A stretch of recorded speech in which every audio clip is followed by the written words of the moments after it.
I'm going to show you how to set a live wallpaper on your iPhone.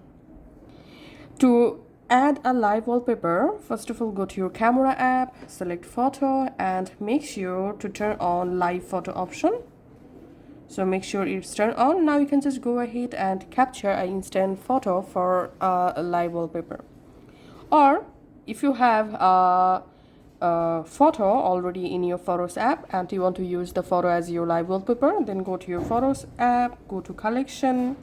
In Collection, come to Media Type section. Here tap on Live Photos and here you will find all of your live photos.